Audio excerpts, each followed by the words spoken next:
이제 청년부 수련회가 한 주 앞으로 다가왔습니다. 이번 청년부 여름 수련회는요, 코로나19에 맞춰서 안타깝게 주일날 하게 되었습니다.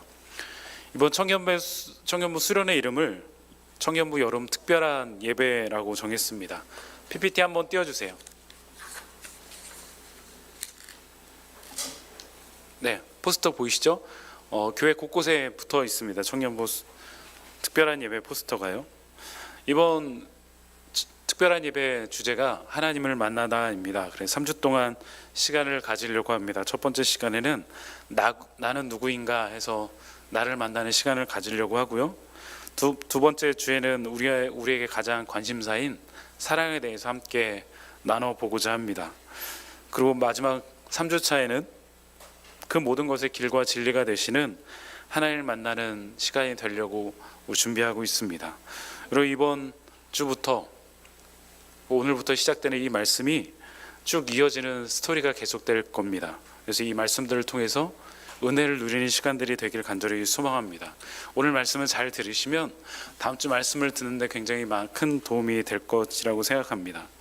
오늘은 조금 여러분에게 어려운 질문을 던지고 시작할까 합니다. 우리 여기 앞에 계신 분들, 제가 분들께 질문을 드리도록 하겠습니다. 문제는 어렵지 않은데 이것을 살아가는 것은 참 쉽지 않습니다. 오늘 여러분에게 물어볼 단어는 순종이라는 단어입니다. 여러분, 순종은 무엇일까요? 동훈 형제, 순종은 무엇일까요? 나에게 순종이란 네모입니다. 아무 의심 없이 따르는 것. 좋습니다. 다현자매, 나에게 순종이란 불가능. 오, 좋아요. 수훈 형제, 나에게 순종이란 아무 말 없이 따르는 거. 똑같은 거 하면 안 돼요.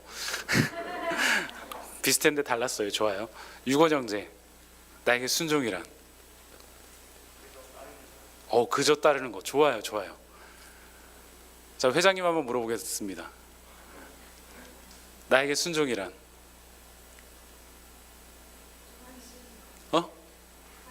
하기 싫은 것. 부부니까 종수 형제도 물어봐야죠. 종수 형제, 나에게 순종이란 아내만 잘 듣는 거. 아멘. 맞아요. 우리가 잘 부르는 차양도 있습니다. 이끄시는 대로 순종하며 살리리라는 말, 그 차양 자주 불렀잖아요. 순종하면 여러 가지 단어들이 떠오를 것입니다. 은혜라는 단어도 떠올 것이고 축복이라는 단어도 떠오르겠지만 또 지금 말한 것처럼 불가능, 어려움, 고난, 힘든, 번아웃, 그런 것도 떠오를 것입니다. 여러분의 신앙의 경험마다요, 과정마다 여러 가지 단어들이 떠오르고 또한 대답을 할 것입니다. 성경에 순종하면 떠오르는 사람 중에 하나가 오늘 본문에 등장하는 이 아브라함입니다. 그의 인생의 시작이 순종으로 시작하였기 때문입니다. 그의 가정은 우상을 섬기는 가정에서 그가 태어났습니다. 그리고 그가 부르심을 받았을 때는 그의 가정의 상황이 그리 좋은 것이 아니었습니다.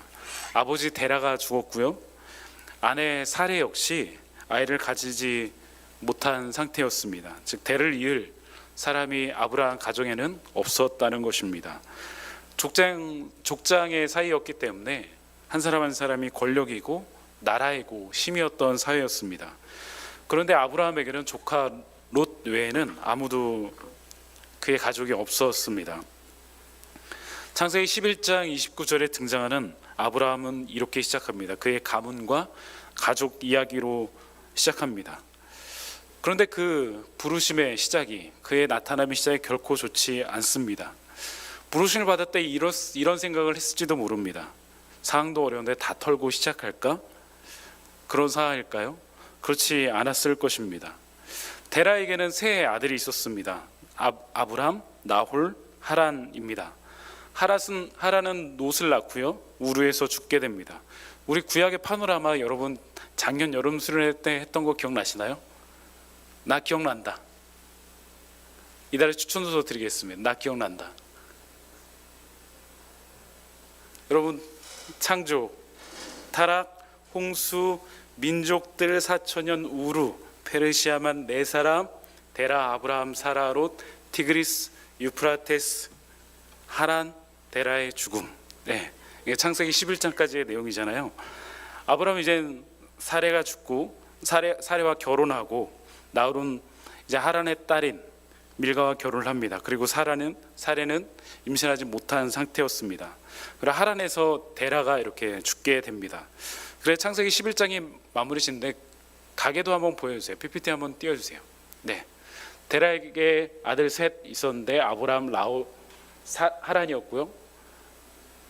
하란에게는 세 자녀가 있었는데 밀가가 나홀과 결혼을 하게 됩니다. 형제의 죽음이 다 사라지기 전에 아버지까지 죽게 됩니다. 가족이 죽고 형제가 죽고 아버지까지 죽은 그 가정의 상태는 어땠을까요? 결코 만만치 않았을 것입니다. 여러분도 혹시 가족의 죽음을 경험해 보신 적이 있나요? 그것을 경험했을 때 이전과는 다른 가정의 분위기, 가정의 느낌들이 나곤 합니다.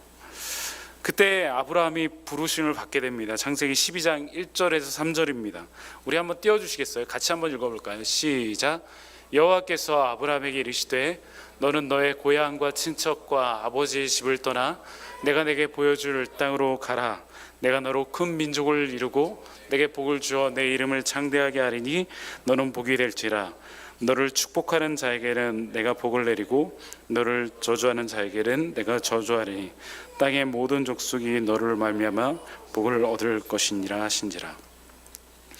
당시 족쟁 사회에서 아버지를 잃고 형제를 잃은 상태, 즉 가족의 권력이 줄어든 상태에서 그가 이런 부르심을 받습니다. 하지만 그에게 더 치명적인 약점이 있었습니다. 앞에서도 말했던 것처럼 그의 가정이 우상을 섬기는 가정이었다는 것입니다. 하나님을 믿었던 것이 아니라 우상을 태어나서부터 우상을 만들고 계속 섬기고 있었습니다. 여호수아 24장 2절 보면요, 여호수아가 모든 백성에게 이르되 이스라엘의 하나님 여호와께서 이같이 말씀하시기를 옛적에 너희 조상들 곧 아브라함의 하나님 나홀의 아버지 데라가 강 저쪽에 거주하며 다르시는 섬겼으나 라고 말씀하고 있습니다. 거기에 아내 사레도 임신하지 못한 상태였습니다. 아브라함이 부르심을 받았던 때는 어쩌면 최악의 상황이었습니다. 그럼에도 불구하고 아브라함은 그 부르심에 반응합니다. 순종합니다. 가능성이 없는 삶이었는데 도저히 일어날 수 없는 상태였는데 절망의 나락으로 떨어질 수밖에 없는 상황인데 아브라함은 그 상황 가운데 하나님의 부르심에 반응합니다. 이 부르심의 말씀은 여러분의 삶에 어느 때 분명히 찾아갈 것입니다. 저에게도 그 시간이 있었습니다. 앞에 아무것도 보이지 않는 시간, 아니 지금 이것을 놓으면 죽을 것 같은 시간, 한 걸음 한 걸음이 두려운 시간이 여러분에게 찾아갈 것입니다.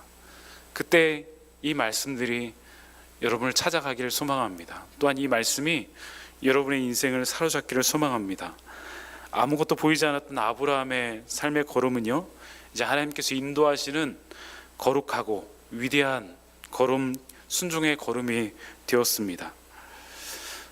그런 순종으로 나아갔던 아브라함에게도 여전히 풀리지 않는 어려움이 있었습니다.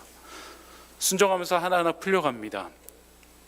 그 지경도 넓혀지고 땅도 생기고 물질도 이제 풍성해지는데 아주 오랫동안 그를 괴롭게 했던 그의 연약함이 있었습니다. 여러분에게도 있으시죠? 무엇인가 잘 되고 가고 풍성해지는데 여전히 제자리인 풀리지 않은 연약함들 말입니다. 제가 특별히 오늘 본문의 말씀을 준비하면서 특별히 아버지 아브라함부터 시작하는 이유가 있습니다. 아버지의 순종이 아들에게 어떻게 비춰지는지 함께 나누기 위함입니다. 여기 있는 우리 청년들 모두 짧게는 10년 안에, 많게는 20년 안에 모두 결혼해서 가정을 이루고 엄마의 이름으로 또한 아빠의 이름으로 불리게 될 것입니다. 또한 어른의 이름으로, 또한 누구는 선생님의 이름으로, 또한 교회의 직분자의 이름으로 불리게 될 것입니다. 어제 진종수 임지연 청년의 부부의 가정을 담임 목사님께서 신방했었는데요, 두 분을 향해 이렇게 담임 목사님께서 부르셨습니다. 진종수 장로, 임지영 권사님 교회를 계속 지켜주시길 바랍니다. 이렇게 권면해 주시고 축복해 주셨습니다. 아마 여러분 20년 후에는 아마 대부분 다 집사님, 권사님, 장로님으로 부르실 분들일 것입니다. 여러분의 자녀들은요, 또한 다음 세대는 여러분의 그런 발걸음을 보게 될 것이고 여러분의 뒷모습을 보게 될 것입니다. 앞에서 여러분이 섬기는 것은 잠깐이지만 여러분의 뒷모습은 평생 보여주게 될 것입니다. 여러분이 어떤 발걸음을 걷게 되는 건지 지금부터 그렇다면 고민해야 합니다. 여러분이 천국에 소망이 있는지 아니면 이 세상 어딘가에 그 소망이 있는지 여러분의 자녀는 또한 다음 세대들은 그 입술을 통해 여러분의 삶에 대해서 말하고 배워갈 것입니다. 여러분, 아브라함에게는 어떠한 연약함이 있으셨습니까? 아브라함에게는 대를 이을 자녀가 없었던 그런 연약함이 있었습니다. 당시의 사회에서는 자녀가 권력이고 힘이고 축복이라고 말씀드렸습니다. 자녀가 없다는 것은 더 이상 그 가문을 이끌 만한 사람이 없었다는 것입니다. 이제 아브라함의 이 부르심을 받은 나이가 75세가 되어갑니다. 자녀에 대한 아무런 희망도 없는 나이인지도 모릅니다. 그런 아브라함에게 하나님께서 자녀에 대한 꿈을 주십니다. 창세기 12장 7절에서 9절 말씀 보면 여호와께서 아브라함에게 나타내 이르시되 내가 이 땅을 내 자손에게 주리라 하신지라 자기가 나타내신 여호와께 그가 그곳에 제단을 쌓고 라고 말씀하여 주시고요. 또한 13장에 이렇게 말씀하고 있습니다. 13장 16절 보면 내가 내 자손이 땅의 티끌같이 하리니 사람이 땅의 티끌을 능히 셀 수 없을진데 내 자손도 그리하리라 라고 말씀하고 있습니다. 아브라함에게는 그 부르심을 받은 그리고 아이를 낳기까지 25년 동안 아브라함에게는 가장 큰 연약함이었고요. 어쩌면 아브라함이 가장 밝히기 싫은 내면 가운데 부끄러움이었고 또한 아픔이었는지도 모릅니다. 그런데 하나님께서 그 아브라함의 그 가장 남에게 보이기 싫은 그 부분, 남에게 밝히기 싫은 그 연약함에 대해서 계속 말씀하십니다.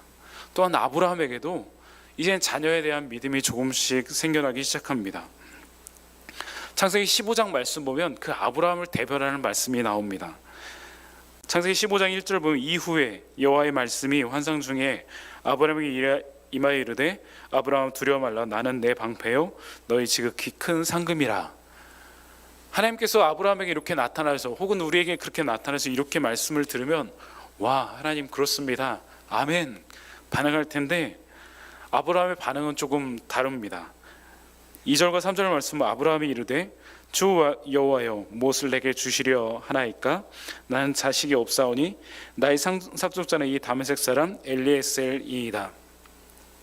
아브라함이 또 이르되 주께서 내게 씨를 주지 아니하였으니 내 집에서 길린 자가 내 상속자가 될 것이니이다 라고 대답을 합니다. 2절에 나는 자식이 없사오니 3절에 주께서 내게 씨를 주시지 아니하셨으니 라고 합니다. 그의 서운한 마음을 그의 상처를 드러냅니다. 하나님 왜 내 마음을 몰라줍니까? 나는 자녀가 필요합니다. 주님이 주시지 않아서 나는 이렇게 지금 부끄럽고 창피하고 억울하고 자존심이 상합니다 라고 그렇게 얘기를 합니다.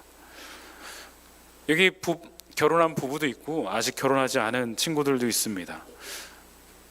아직 결혼을 안 해서 자식이 없는 연약함이 얼마나 큰 것인지 아직 가까이 느껴지지 않을지도 모릅니다. 주변에 이제 30, 40대 집사님들의 많은 부부들의 이런 고민을 듣곤 합니다. 남편에게 또 아내에게 의학적으로 아무런 이상이 없는데도 요즘에 임신을 못하는 부부가 임신이 안 되는 부부가 얼마나 많은지 모릅니다. 오랫도록 기도도 하고 준비도 하고 의학적으로 노력을 하고 시험관 아기도 준비했는데 가지지 못하는 경우가 정말 많이 있습니다. 또한 간신히 가졌는데도 유산을 하는 경우도 많이 있습니다. 우리 희원이를 가졌을 때 아내 교회의 한 집사님과 한 여자 선생님 비슷한 시기에 임신을 하였습니다.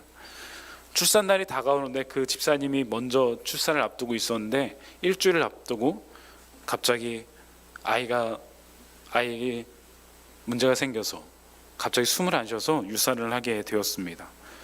정말로 아무 일도 없었는데 그때까지 건강하셨는데 갑자기 유산을 하셨습니다. 그리고 며칠 뒤에 또 같이 사역하는 한 여자 전사님이 갑자기 또 유산을 하셨습니다. 그리고 그 충격에 사역을 그만두기까지 하셨습니다. 여러분, 아브라함의 이 고통의 소리가 얼마나 큰지 모릅니다. 하나님, 내 마음을 왜 몰라줍니까? 나는 자녀가 필요합니다. 우리 가문이 여기서 끝나는 건 아닙니까? 라고 했던 것입니까? 이 소리를 들은 여러분은 어떠신가요? 우리의 고백 같지 않은가요? 사실 우리 겉으로는 굉장히 거룩하고 멋있는 기도를 하곤 합니다. 근데 속으로는 이렇게 기도를 드릴 때가 많이 있습니다. 하나님, 그거 안 들어주셨잖아요. 내 직장을 해결해 주셔야 되잖아요. 내 배우자는 어디 있나요? 내 몸은 왜 이렇게 아파야 되나요? 우리 가정은 왜 이런가요? 내 인생은 왜 그런가요? 겉으로 표현하지 않아도 우리의 삶마다, 우리 인생마다 모두 다 그런 연약함을 가지고 살아갑니다. 사실 쉬운 인생은 한 명도 없습니다. 그런데 하나님을 만나고 나면 꼭 하나님께서 우리의 그런 연약함을 만지시고 다루십니다. 여러분에게도 그런 연약함이 있으시죠? 사람마다 그 연약함이 다양하게 나타나는 것 같습니다. 먹을 거에 대한 연약함이 있는 사람이 있는가 하면 웃지 마세요. 남자와 여자에 대한 연약함을 있는 사람도 있고요. 어떤 성에 대한 연약함이 있는 사람도 있고요. 또한 사랑에 대해서 상처와 연약함을 가진 친구도 있습니다. 어떤 사람은 물질과 돈, 권력, 명예에 대한 연약함을 가진 사람들도 있습니다. 대부분의 사람들은 그 연약함을 가리기 위해서 더 큰 것으로 그것을 덮곤 합니다. 명예의 연약함을 가진 사람들은 더 많은 명예를 취함으로 말미암아 그것을 통해 자신을 드러내고 그 연약함을 감추곤 합니다. 하지만 그러면서도 그 연약함 때문에 가장 불안해하기도 합니다. 우리가 잘 보이고 싶은 그 꼭지점과 내가 가장 연약한 그 꼭지점은 항상 맞닿아 있습니다. 그래서 가장 내가 보여주고 싶은 부분과 나의 가장 연약함은 한 점인지도 모릅니다. 여러분에게도 그런 것이 있죠? 저에게도 그런 것이 있습니다. 저는 어릴 때 굉장히 건강한 체질이었습니다. 아픈 것을 모르고 자랐습니다. 지금 이 몸이, 이 덩치가 한 6학년 때, 중학교 1학년 때 덩치입니다. 그래서 맨 뒤에 앉고 항상 숟가락만 가지고 다녔습니다. 근데 그래서 사람들이 운동하면 잘하겠다고 그런 얘기도 많이 했었습니다. 근데 저희 엄마가 전도사로 사역하면서 사역을 다녀오시면 항상 아파하시는 것을 보면서 제가 이런 말을 하곤 했습니다. 엄마, 왜 이렇게 아파야 해요? 엄마, 왜 이렇게 매일 아프세요? 라고요. 엄마가 아픈 것이 하나님의 일을 하면서 아픈 것이 그 어린 나이에는 이해가 되지 않았습니다. 그러다 저에게 하반신 마비가 찾아오고 허리에 뼈를 자르는 큰 수술을 하게 되고 6개월 가까이 병원에 있으면서 또한 베드에서 내려오지 못하고 나서 저에게 연약함이 생겼습니다. 바로 아픈 것에 대한 것입니다. 재미있는 이야기 잠깐 해볼까요? 제 아내가 잠깐 나갔습니다. 제 아내는 잘 모르지만 제가 소개팅을 몇 번 했었습니다. 아내를 만나기 전에. 아내가 갑자기 들어오네요. 근데 제가 이렇게 설교 중에 아팠던 간증을 하고 나면 아무도 저에게 자매를 소개시켜 주신 분들이 없었습니다. 몇 명 소개팅을 했었는데 한 번도 애프터를 해본 적이 제대로 없습니다. 어떤 사람은 이렇게 저한테 조언을 했습니다. 전도사님, 아픈 얘기 하지 마세요. 그냥 일단 만나고 나서 가까워지면 그때 말하세요 라고 얘기를 하곤 했었습니다. 또 제가 목회자고 제가 가야 하는 길을 아는 사람이라면 제가 솔직히 또한 말해야 되는 것이 맞다고 생각해서 저는 누군가를 만났을 때 처음에 그런 이야기를 하곤 했었습니다. 제가 아팠고 하나님의 은혜로 살아가고 있었습니다. 근데 항상 소개팅에 그게 마지막 시간이었습니다. 그래서 저는 결혼을 하지 못할 수도 있겠구나라는 생각도 하고요. 하나님께 아브라함처럼 서러움도 토로하고 비 오는 날이면 아파서 우는 시간도 많이 있었습니다. 그러다가 아내를 만났습니다. 다행히 하나님께서 아내의 눈을 가려주셔서 결혼을 하게 되었습니다. 고맙습니다. 지금도 아내와 우리 희원이 주원이가 저를 평생 좋아하도록 기도하고 있습니다. 희원이가 아빠고 몸 뚱뚱해라고 말을 하지만 그럼에도 불구하고 지금의 이 시간이 너무나 행복하고 감사합니다. 제가 요즘은 자다가 가끔씩 깨서요, 우리 아내가 그리고 희원이 주원이가 자는 모습을 보곤 합니다. 그래서 그것을 보면서 하나님 감사합니다, 하나님 정말 살아계십니다 라는 고백을 하곤 합니다. 왜냐하면 저의 가장 큰 연약함의 응답이기 때문입니다. 여러분에게도 그런 시간들이 인생 가운데 찾아올 것입니다. 여러분 각자의 그런 연약함들은 사실 하나님의 만나는 통로입니다. 여러분 그것을 가리기 위해서 다른 곳을 찾고 있는데 여러분 찾지 마시기 바랍니다. 왜냐하면 그 연약함들은 다른 곳으로 채워지지 않습니다. 그 연약함은 하나님의 은혜를 담는 그릇이기 때문입니다.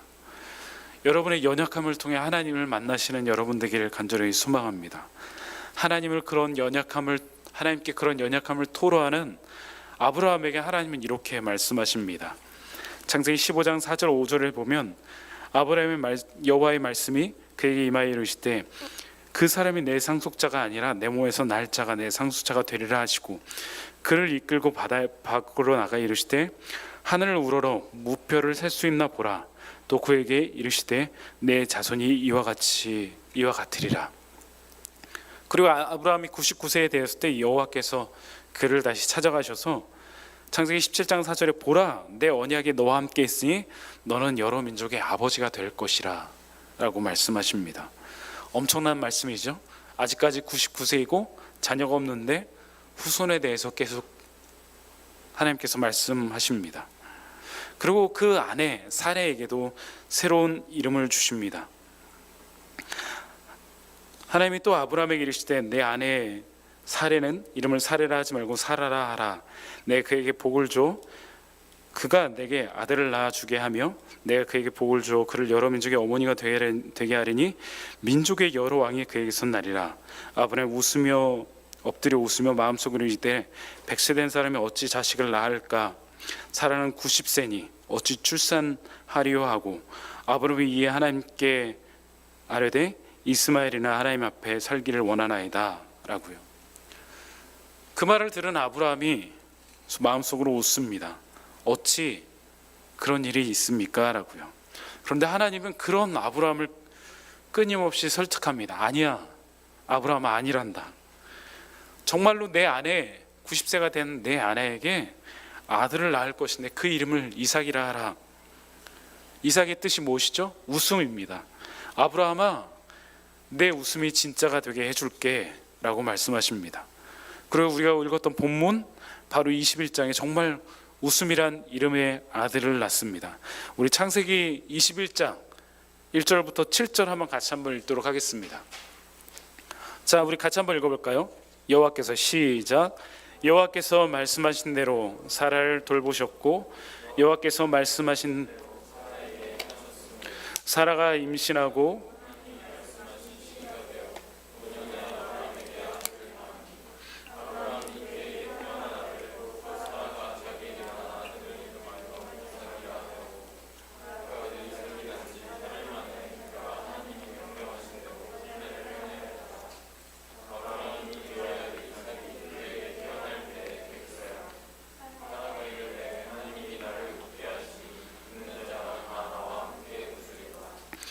또 이르되 사라가 자식들을 젖먹이겠다고 누가 아브라함에게 말하였으리오마는 아브라함의 노년에 나를 낳았도다.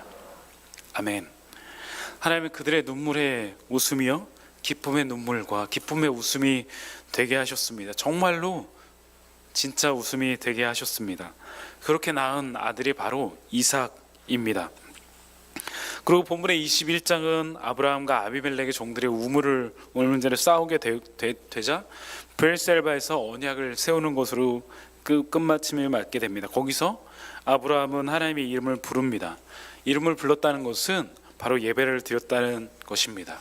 그리고 나서 오늘 본문이 시작됩니다. 그 일 후에, 그 일 브엘셀바에서 일어난 이후에 하나님이 아브라함을 시험하시려고 그를 부르시되 아브라함 하시니 그가 이르되 내가 여기 있나이다. 오늘 본문 1절이 시작됩니다. 하나님의 시험에는, 우리가 보통 말하는 시험에는 두 가지가 있습니다. 하나는 테스트고요, 하나는 템테이션입니다. 테스트와 템테이션 모두 시험이라는 뜻을 가지고 있지만, 테스트는 성장을 위한 것이고 템테이션은 결단을 위한 것입니다.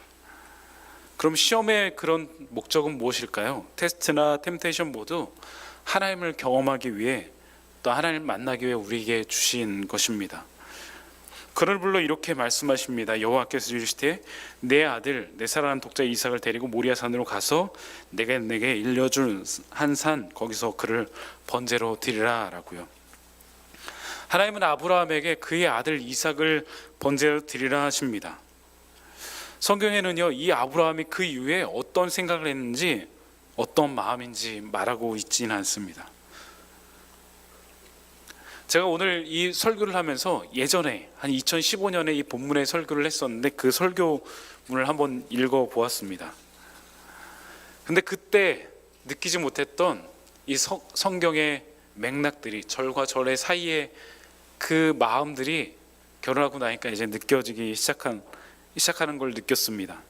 아브라함이 아침에 일찍 일어나 나귀 안장을 쥐고 두 종과 그의 아들 이삭을 데리고 번제에 쓸 나무를 쪼개어 가지고 떠나 하나님이 자기에게 일러준 곳으로 가더니 라고 말합니다. 아브라함이 아침에 일찍 일어나, 어떤 학자는요, 그가 큰 믿음이 있었기에 하나님을 바라보았기에 일찍 일어났다고 주장하는 학자도 있습니다. 제가 아빠가 되니까요, 조금 이 상황의 마음을 알 것 같습니다. 아브라함은 아마도 밤새 한숨도 자지 못했겠구나 라는 생각이 들었습니다. 우리 희원이와 주원이가 아프면요, 그리고 감기가 심하게 걸리면 사실 아빠는, 엄마는 한숨도 못 잡니다. 그 기침소리가 안정되고 새근새근 잠들 때까지 밤새 그 기침소리에 귀를 기울이고 또 그의 숨소리에 귀를 기울이곤 합니다. 아브라함은 어땠을까요? 이삭을, 사랑하는 아들 이삭을, 100세 때 낳은 아들 이삭을 드리라고 했을 때 잠을 이뤘을까요? 아마도 못 이뤘을 것이라고 생각합니다. 이제 아들 이삭과 함께 3일간의 시작됩니다. 지도 한번 띄워주세요. 저희 가운데 브엘셀바에서요, 저희 모리아산까지 한 80km 정도 떨어져 있다고 합니다. 그러면 하루에 한 20몇 킬로씩 걸었을 것이라고 생각합니다. 아들 이삭과 3일 길을 20몇 킬로씩, 하루에 20몇 킬로씩 걸으면서 아브라함은 무슨 생각을 했을까요?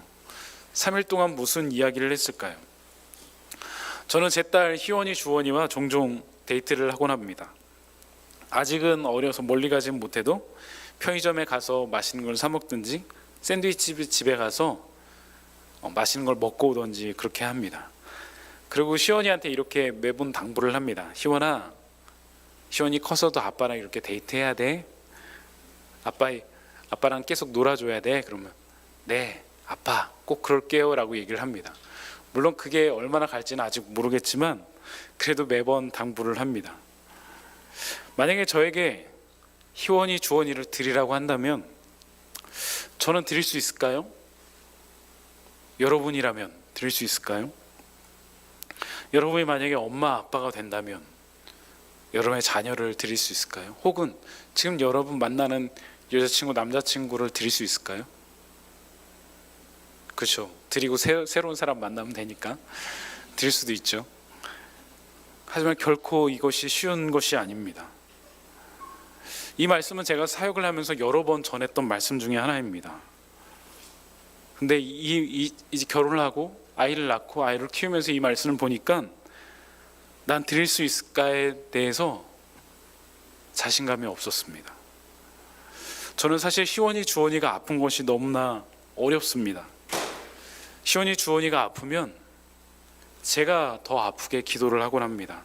하나님 제가 대신 아파주고 싶어요라고. 이제서야 저희 엄마가 했던 기도들이 떠오르곤 합니다.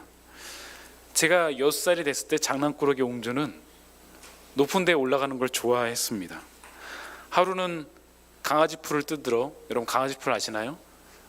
높은 축대에 올라가곤 했었습니다.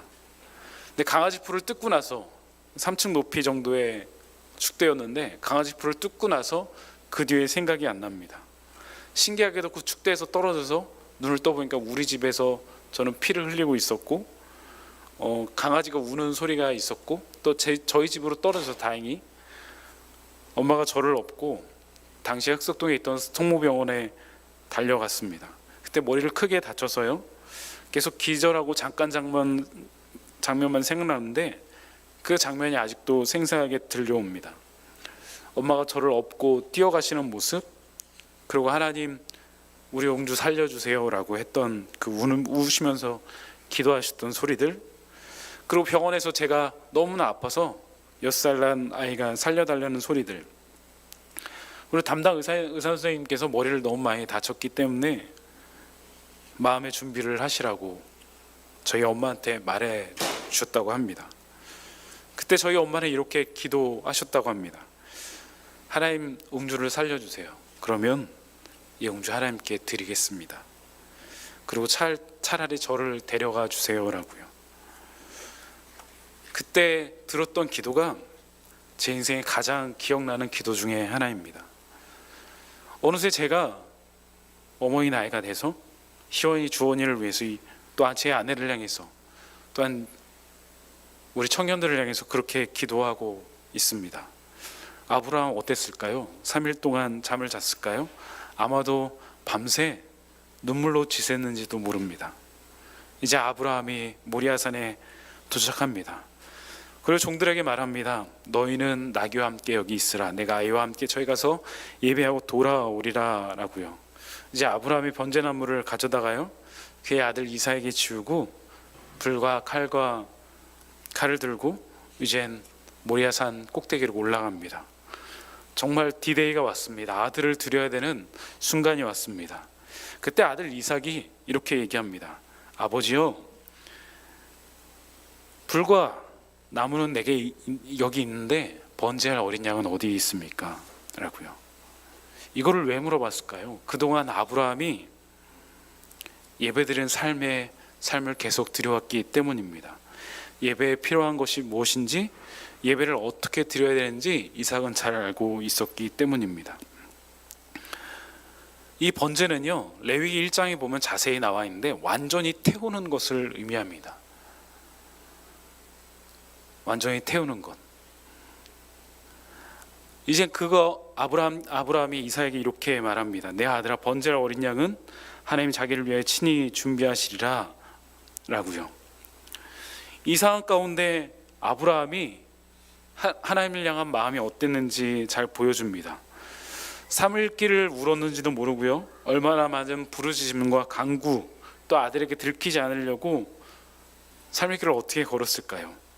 아브라함은 생각났을 것입니다. 그의 연약함이었던 대를 이을 자녀가 없었다는 것에 하나님께서 그의 연약함을 25년 동안 만져주셨다는 것을요. 3일길 동안 그 25년의 시간들이 지나갔을지도 모릅니다. 이삭이 태어나고 그동안 함께 자라왔던 그 시간들이 지나왔는지도 모릅니다. 그리고 이제 아브라함이 결단을 합니다. 하나님이 자기를 위해서 친히 준비하시리라 라고요. 제가 오늘 설교 제목을요, 순종, 그 준비하심을 바라봄이라고 했습니다. 제가 사역을 20년 정도 하고 나니까 이제 하나님께서 저를 다루시는 것들을 보고 나니까 그 은혜들이 조금씩 보이기 시작합니다. 하나님께서 우리에게 분명히 무엇인가 요구하실 때가 있습니다. 너 이젠 조금 더 가까이 나에게 오지 않을래? 라고 여러분의 마음의 문을 톡톡 두들길 때가 있습니다. 때로는 여러분을 설득해 가실 때도 있습니다. 누군가를 통해서 이거 같이 해줬으면 좋겠어요. 하나님이 갑자기 나타나서 여러분을 뿅 하고 나타나서 말씀하시지 않습니다. 누군가를 통해서 이거 같이 한번 같이 해주지 않을래요? 라고 설득하실 때도 있고요. 때로는 정말로 무섭게 우리에게 명령하실 때도 있습니다. 근데 그럴 때는요, 반드시 그럴 만한 이유가 있습니다. 더욱이 그때는 하나님께서 여러분을 위해서 다 준비해 놓으실 때입니다. 아무것도 몰라도 단지 그 자리에 있는 것만으로도 우리는 복을 누리게 됩니다. 아브라함은 믿었습니다. 아이를 낳을 수 없는 그 99세의 나이 때, 또한 창세기에 보면 사라의 경수가 끊어졌다고 되어 있습니다. 개역개정 성경에 사라의 생리가 끊어졌다고, 즉 폐경이 된 상태에서도 아들 이삭을 주셨고, 또 아들 이삭을 통해서 온 열방이 복을 주실 것이라는 것을 그는 믿고 있었습니다. 욥도 비슷한 상황이었죠. 욥이 이렇게 고백합니다. 욥기 1장 21절에 보면 이르되 내가 모체에서 알몸으로 나았사온즉 또한 알몸이 그리로 돌아올지니라. 주신 이도 여호와시요 거두신 이도 여호와시니 여호와의 이름이 찬송을 받을지이다 하고, 이제 아브라함이 이젠 그때에 이릅니다. 모리아산 제단 앞에 서서 하나님이 일러주신 대로 그곳에 제단을 쌓고 나무를 버려놓고 그의 아들 이삭을 결박해서 제단을 나무 위에 잡고 손을 내밀어 칼을 잡고 아들을 잡으려고 합니다.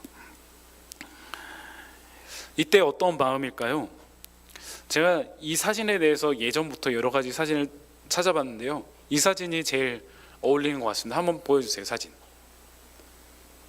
유치부 파이디온에서 나온 사진 중에 하나인데요, 아들도 힘들어하고 아버지 힘들어하는 그런 장면입니다. 이 상황을 여러분 이해되십니까? 어떻게 이렇게 할 수 있을까요? 저는 이렇게 말하고 싶습니다. 아브라함이 정말 확실히 믿었구나라고요. 확실하지 않으면 결코 이런 일을 할 수 없습니다. 확실하지 않으면 가지 못하고요, 확실하지 않으면 선교지로 떠나지 못합니다. 확실하지 않으면 내 옆에 있는 사람한테 예수님 믿으라고 말하지 못합니다. 확실하지 않으면, 이해하지 않으면 이해할 수 없는 곳에 갈 수 없고 발을 디딜 수 없습니다. 그럼에도 불구하고 하나님의 은혜는 항상 우리의 생각과 우리의 경험을 뛰어넘습니다. 여러분, 여러분에게 하나님께서 어떻게 찾아오셨습니까? 언제 말씀 가운데 찾아오셨습니까? 여러분 생각에 그게 이해가 되시나요? 이 세상에 수십억 명의 사람 중에 여러분의 이름을 아시고 여러분을 위해서 물과 피를 쏟으시고 이 땅에 오셨던 그 예수님의 사건이 이해가 되시나요? 제가 이제껏 걸었던 시간들도 말로 표현할 수 없습니다. 하나님 없이는 표현할 수 없었던 시간입니다. 지금 여러분을 만나는 시간들도 그렇습니다. 하나님의 은혜는요, 항상 우리의 생각을 뛰어넘습니다. 그럼에도 불구하고 그 일을 반드시 해내가십니다. 여기서 생각해 볼 것 또 하나가 바로 이삭입니다.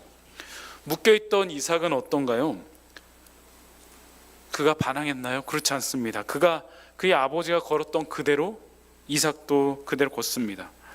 우리 주원이가 이제 18개월밖에 되지 않습니다. 근데 벌써 싫은 게 좋은 게 확실해졌습니다. 주원이한테 뽀뽀라도 받으려고 하면 많은 뇌물을 주어야 됩니다. 이삭은 어떨까요? 이삭의 나이가 히브리 언어로 장년이 되지 않은 나이 정도 생각하고 있습니다. 그러면 어쩌면 청년 정도의 나이일 것입니다. 아브라함이 청년된 이삭을 묶습니다. 한참 힘이 오른 이삭을 묶습니다. 근데 이삭은 그것에 순종합니다. 여러분, 이상하지 않으신가요? 여러분, 어떠신가요? 여러분, 이 모습이 자연스러운가요? 여러분 부모님이 여러분을 묶는다면요, 여러분 어떻게 하시겠습니까? 동훈 형제, 여러분 부모님이 여러분 묶는다면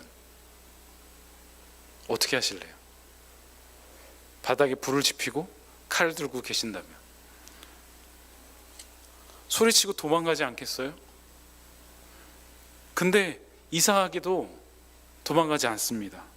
반항하지도 않습니다. 아버지도 반항하지 않고요, 그 아들도 반항하지 않습니다. 말씀하신 그대로 아버지도 아들도 순종합니다. 여러분, 이 장면을 보면 떠오르는 장면이 있지 않으십니까? 독생자 아들 예수 그리스도가 이 땅에 오셨습니다. 하나님께서 우리를 위해서 우리의 대속물로 주시기로 작정하셨습니다. 그리고 자신이 만든 피조물 사람들에 의해서 십자가에 달리십니다. 보내신 아버지 하나님, 성부 하나님도, 이 땅에 오신 성자 예수 그리스도도 그것에 대해서 아무 말도 반항도 하지 않습니다. 이사야 53장 7절과 8절 보면 이렇게 말씀하고 있습니다. 그가 곤욕을 당하여 괴로울 때에도 그 입을 열지 않았으며 마치 도수장에 끌려가는 어린 양과 털 깎는 자 앞에서 잠잠한 양같이 그 입을 열지 아니하였도다. 그는 곤욕과 신문을 당하고 끌려갔으나 그 세대 중에 누가 생각하기를 그가 살아있는 자들의 땅에서 끊어지면 마땅히 형벌받을 내 백성의 허물 때문이라 하였으리요. 왜요? 여러분, 왜 그럴까요? 왜 예수님께서 아무 반항도 하지 않으시고 이 땅에 오셨고 나를 위해 십자가 지셨을까요? 바로 나 같은 죄인 살리려고 이 땅에 오셨습니다. 채찍에 맞아, 자기가 만든 피조물을 사람들에 의해서 채찍에 맞아 살점이 떨어지는데 하나님이신 그 예수님께서 자기의 능력으로 모든 걸 펼치실 수 있고 해하실 수 있는데 모두 포기하고 십자가에 달리십니다. 왜요? 우리 때문입니다. 바로 나 때문에입니다. 이삭은 아무 얘기도 하지 않습니다. 무섭고 두렵고 떨리는데 곧 죽을 것 같은데 도망갈 수 있음에도 불구하고, 그러한 심이 있는데도 불구하고 순종의 자리를 지켜갑니다. 아버지가 걸었던 그대로의 걸음을 이삭이 걷습니다. 이제 아브라함이 칼을 대려고 합니다. 이삭이 칼을 대는 순간 하나님의 사자가 찾아옵니다. 아브라함아, 아브라함아. 아브라함의 이름을 부릅니다. 얼마나 긴급하게 부르는지 모릅니다. 이 긴급하게 부르는 이름이 성경에 또 있습니다. 떨기나무 가운데, 출애굽기 3장 4절에 떨기나무 가운데 모세야 모세야 모세를 부르십니다. 또한 사무엘상 3장 4절에 사무엘아 사무엘아 부르십니다. 그리고 사도행전 9장 4절에 사울아 사울아, 다메섹에서 사울의 이름을 부르십니다. 그렇게 아브라함의 이름을 부르십니다. 우리 창세기 22장 11절 12절 같이 한번 읽어보도록 하겠습니다. 여호와의 사자가, 같이 한번 읽도록 하겠습니다. 시작. 여호와의 사자가 하늘에서부터 그를 불러 이르시되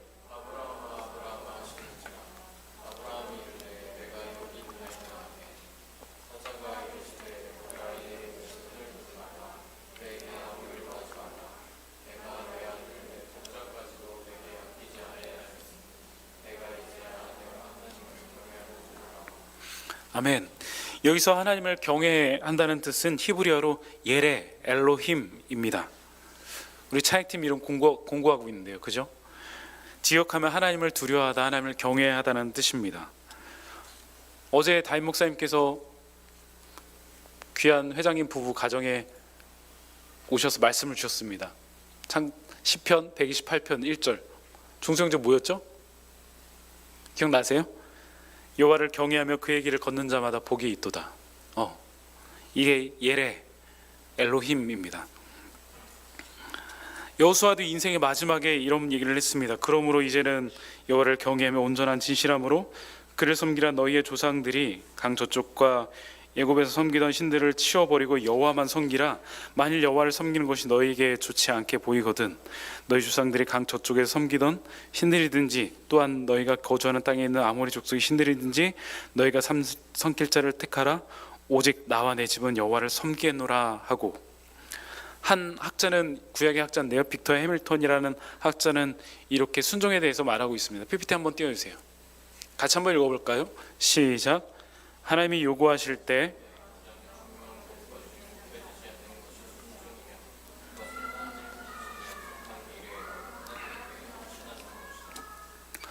이제 아브라함이요, 하나님의 사자가 나타나서 멈추시는 것을 보고 주위를 둘러보게 됩니다. 그때까지는 아무것도 안 보였을지도 모릅니다. 거기서 숫 양을 발견하게 됩니다. 아브라함의 그 땅의 이름을 이레라고 부릅니다. 여호와께서 준비하신다.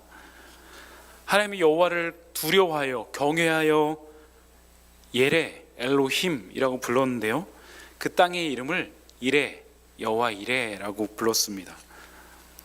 언어의 히브리 언어가 그렇게 재미있게 구성되어 있습니다. 그리고 아브라함에게 다시 나타나서 오늘 15절에서 19절까지 이렇게 말씀하십니다. 이르시되 여호와께서 이르시길 내가 나를 가리켜 맹세하노니 내가 이같이 하여 내 아들 독자를 아끼지 아니하였은즉 내가 내게 큰 복을 주어 내 씨가 크게 번성하여 하늘의 별과 같고 바닷가의 모래와 같게 하리니 내 씨가 대적의 성문을 차지하리라. 또 내 씨로 말미암아 천하 만민이 복을 받으리니 이는 내가 내 말을 준행하였음이니라 하셨다 하시고, 사랑하는 여러분, 하나님께서 여러분의 삶 가운데 요구하시는 것이 있습니다. 그것이 때론 여러분의 연약함을 건드려서요, 자존심이 상하고 때론 창피하기도 하고 때론 하기 싫을 때도 있습니다. 때론 너무나 억울하고 답답할 때도 있습니다. 근데 하나님께서 여러분을 부르셨다는 것은 하나님께서 이제 모든 것을 준비하셨다는 사인이기도 합니다. 여러분, 그 준비된 곳으로 나아가시기 바랍니다. 그곳에는 여러분의 마음과 생각에는 이해할 수 없는 것들이 준비되어 있는지도 모릅니다. 아브라함처럼, 이삭처럼 이해되지 않고 받아들일 수 없는 어려움이 시작될지도 모릅니다. 그런데 그곳에는 반드시 하나님의 은혜가 있습니다. 그리고 여러분을 살리기 위한, 여러분의 연약함을 만지기 위한 하나님의 위대한 방법들이 그 속에 숨겨져 있습니다. 그래서 하나님의 섭리로 말미암아 우리가 지금도 이 자리에 있고 또 오늘도 살아갈 수 있습니다. 오늘 말씀 2절에 보면 내 아들 내 사랑하는 독자 이삭을 데리고 모리아 땅으로 가서 내가 내게 일러준 산 거기서 그를 번제로 드리라. 아브라함의 가장 큰 연약함이었던 그 아들 독자 이삭을 드리라고 하십니다. 오늘 하나님께서 여러분의 연약함을 드리라고 하십니다. 내 앞에 보이라고 하십니다. 여러분, 여러분의 연약함을 한번 하나님께 드려보지 않으시겠습니까? 하나님, 나는 이런 사람입니다. 이런 연약함을 가진 사람입니다. 하나님, 나는 이것 때문에 매일 사실 넘어집니다. 그리고 이것 때문에 매일매일 웁니다. 오늘 여호와 이레 되시는 하나님께서 그 순양을 준비했듯이 여러분을 만지시고 여러분의 모든 것을 준비해 주실 것입니다. 또한 부르짖는 여러분에게, 간절히 기도하는 여러분에게 하나님께서 여호와 이레 되신 그 주님께서 여러분을 살리시고 만지신 은혜가 이 시간 가운데 함께 하시길 간절히 축원합니다. 기도하시겠습니다. 하나님, 감사합니다. 아브라함이 그 땅을 여호와 이레라고 지었습니다. 하나님께서 준비하셨습니다. 하나님께서 준비하셨습니다라고 고백하였습니다.